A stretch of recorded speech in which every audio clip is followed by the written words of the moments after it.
Acontece que Parsifal tinha sido instruído que não devia fazer perguntas desnecessárias. Ele está muito curioso. Que lugar que é esse? Que coisas estranhas que acontecem aqui? Que comunidade que é essa? Não, mas o meu mestre diz que eu não devo fazer perguntas desnecessárias, então vou ficar quietinho, quem sabe amanhã eu descubro. Aí levaram tudo isso embora e o rei ainda dá a ele uma espada. E diz: olha, se você não foi bem recebido, pelo menos você recebe essa espada, que nunca falhou, sempre foi muito útil, mas desde que eu adoeci, ela não me serve mais. E aí ele vai lá, tem uma noite horrorosa, pesadelos, não consegue dormir bem, acorda de manhã, não tem ninguém lá para servi-lo. O castelo está vazio. Ele se veste sozinho, leva as coisas lá para fora, vê o seu cavalo, não entende mais nada. Aí quando ele vai sair do castelo, o porteiro, quando ele está chegando do outro lado da ponte levadiça, levanta a ponte. Ele quase cai no abismo, mas consegue chegar do outro lado. Ele diz: mas gente, o que está acontecendo aqui? E o porteiro só grita: e você não podia abrir a boca na hora certa? E fecha a janelinha da portaria. Ele não entende nada. Andando aí na floresta com o seu cavalo, ele encontra uma donzela que no seu colo tem um cavaleiro morto.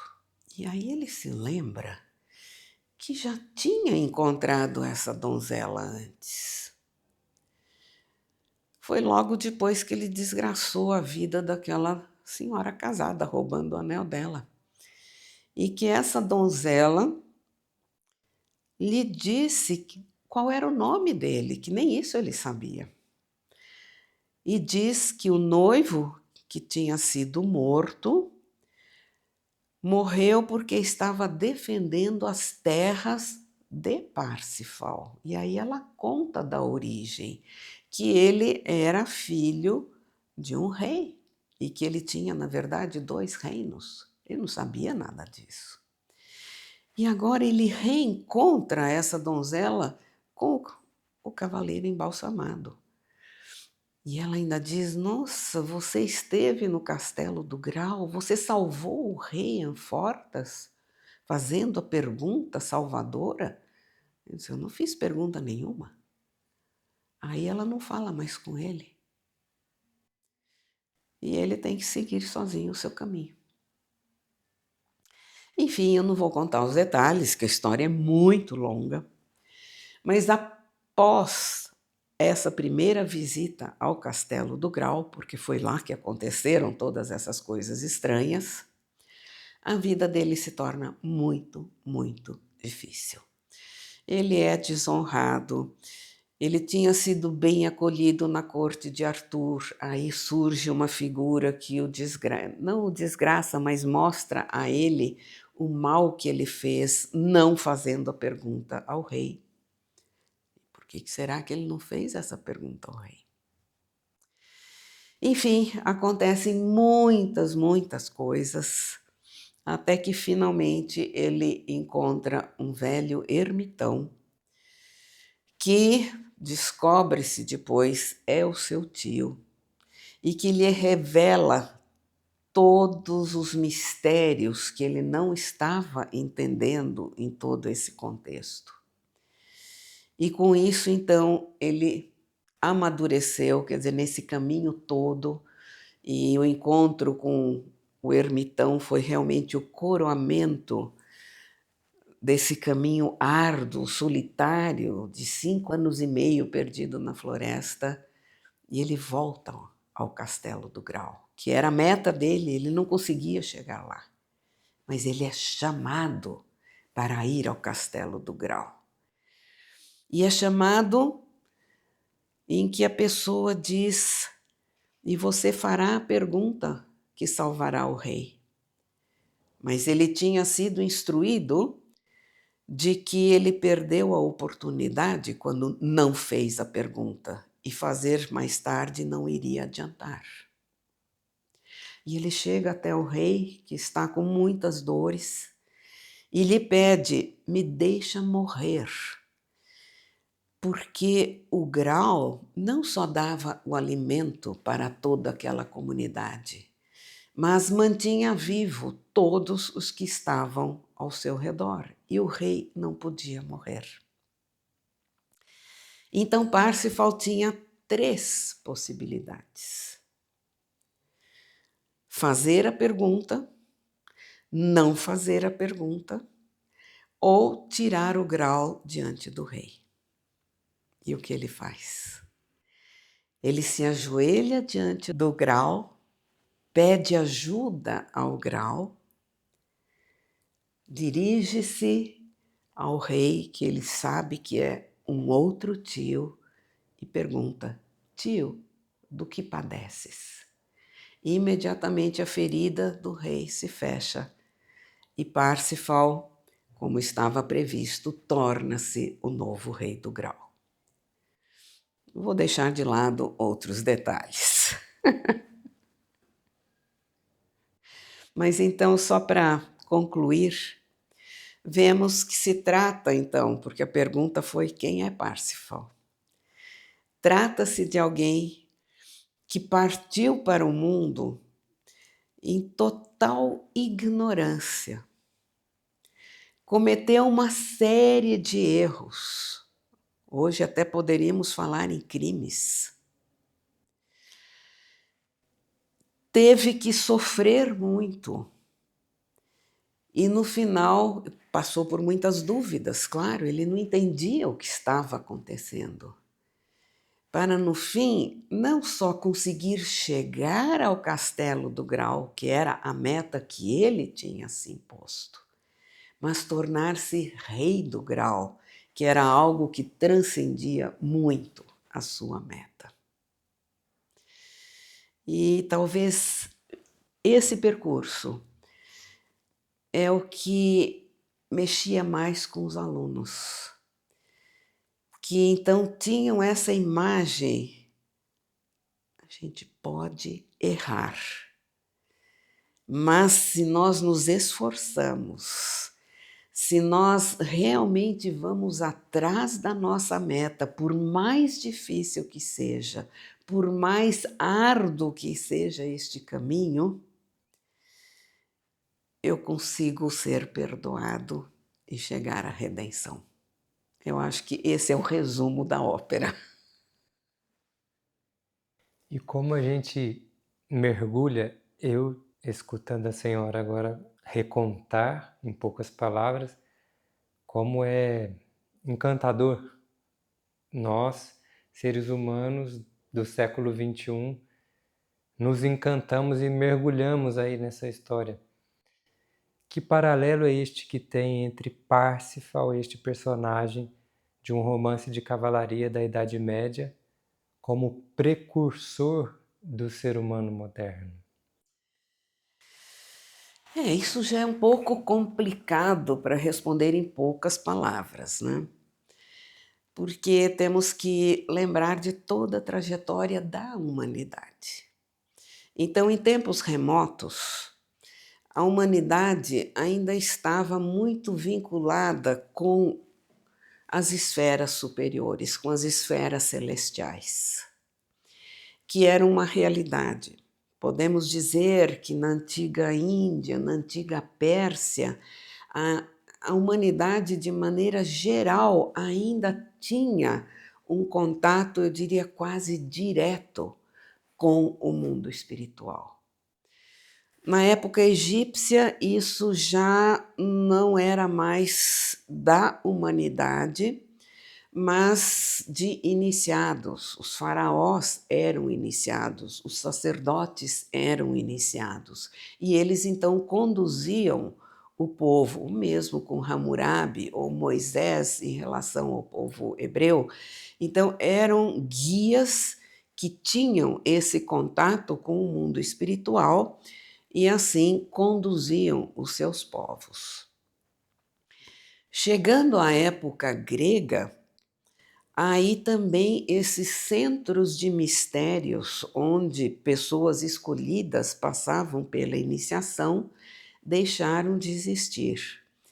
E pouco a pouco, quer dizer, ainda havia uma lembrança por tradição, mas não por vivência direta, a humanidade foi se afastando cada vez mais do mundo espiritual, até realmente cair no materialismo crasso, cujo apogeu foi no século XIX.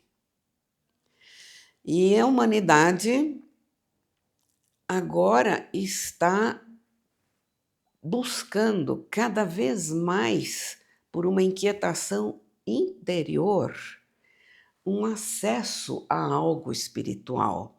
Já não se contenta mais apenas com aquilo que é material, aquilo que pode ser captado pelos sentidos físicos. Então, existem várias correntes que procuram, de fato, uma busca espiritual. E eu diria que isso é experiência própria minha. Nos anos 70, quando eu falava, por exemplo, em reuniões de pais, para os pais da escola, eu tinha que cuidar muito das palavras, dos conceitos que eu trazia. Por exemplo, karma. Para falar de karma, eu tinha que dar voltas e voltas e voltas, insinuando, não chega. Hoje qualquer pessoa fala de karma. Então a gente nota o que são isso, 50 anos, o quanto a humanidade está com esse anseio por coisas espirituais.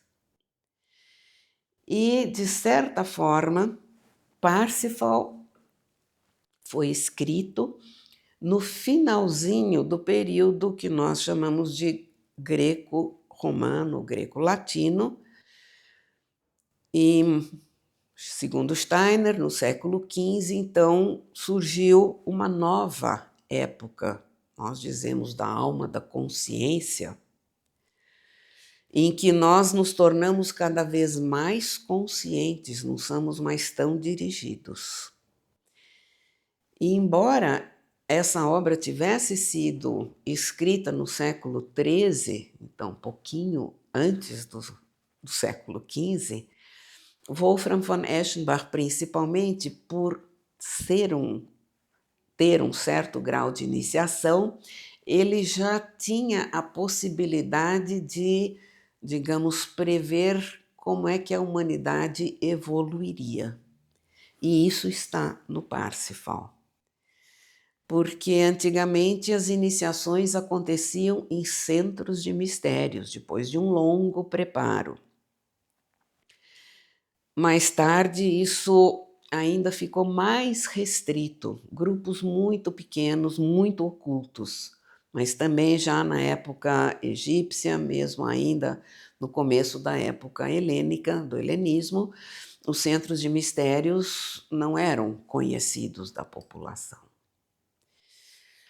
E hoje não temos mais centros de mistérios.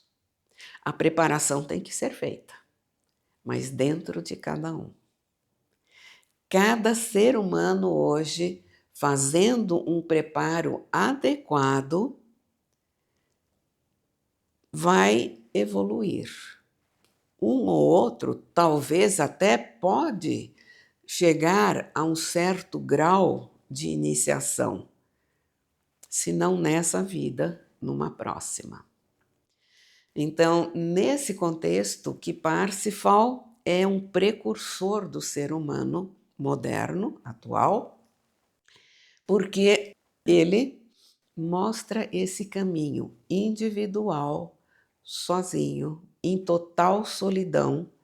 Ele foi amadurecendo, foi crescendo para finalmente poder ter a sua iniciação, tornar-se rei do grau. E falar de iniciação hoje, na contemporaneidade, como resgatar isso de maneira prática? Eu diria que resgatar não é a palavra adequada, porque um resgate é pegar algo que já foi e trazê-lo para agora. E isso não funciona, porque a humanidade toda passou por uma evolução, então tem que haver uma forma nova. Em tempos antigos, como eu coloco também no livro, existia uma iniciação pela vontade. Então aí eram talvez por lutas ou enfim, era mais um aspecto volitivo que talvez se encontre um pouco em certas correntes orientais, em que você tem que assumir uma posição, não pode sair dela. Gente, que vontade que você tem que empenhar nisso, né? Aí já na época Idade Média, houve o que se chama de iniciação cristã. Então, em certos mosteiros, conventos, as pessoas buscavam vivenciar, a ir mais pelos sentimentos, a paixão do Cristo. O lava-pés, a flagelação, enfim, todos esses passos até a morte e a ressurreição. Então, esse era um caminho dirigido talvez mais por algumas igrejas, não era assim difundido, mas algumas pessoas, então, os místicos da Idade Média, talvez nem vinculados a igrejas, por si próprios faziam esse caminho do sentimento, sentir o que significa o lava-pés, o que significa a flagelação, a coroação de espinhos e assim por diante. E o Wolfram von Eschenbach descreve esse caminho na figura de um outro herói que ele introduz nessa história, que é o Galvão. Então, em Galvão, nós vamos ter essa iniciação própria da época medieval. E muito interessante. Eu perguntava para os alunos, eles me escreviam isso, qual era o personagem com qual se identificavam mais. Podiam ser outros, não necessariamente o Parsifal. E algo que eu achei muito interessante, alunos mais maduros gostavam mais do Parsifal, enquanto que alunos ainda não tão maduros preferiam o Galvão, que é de uma época anterior, que aceita qualquer desafio, que vai para qualquer luta, enfim, ele não está nem aí. O que vem pela frente ele aceita, enquanto que o Parsifal tem uma meta. Então essa é uma diferença muito grande. E o que significa ter uma meta? Eu tenho uma intenção, eu tenho uma ideia do que eu quero. Então, a iniciação moderna tem a ver com o pensar. E aí, justamente, Rudolf Steiner dá um caminho de como, através do pensar, agora não é a vontade, não é o sentimento, agora é através de exercícios do pensar, se pode despertar os órgãos de sentidos suprassensíveis. Então, eu acho que é isso. Um dos livros mais importantes nesse contexto é Como se adquire o conhecimento dos mundos superiores. O que não significa que fazendo os exercícios logo você já vai ser um clarividente, um clareaudiente. Nada disso. Porque, e nesse livro ele diz, para cada passo que você der nesse seu caminho de autoeducação, você tem que dar 3 passos no seu desenvolvimento moral. Então, não é fazer exercício e logo ter um monte de experiências, Mas se a gente faz os exercícios, a gente nota como a gente mesmo se transforma. Isso que é o importante. Porque se não for para essa vida, nós estamos nos preparando para a seguinte.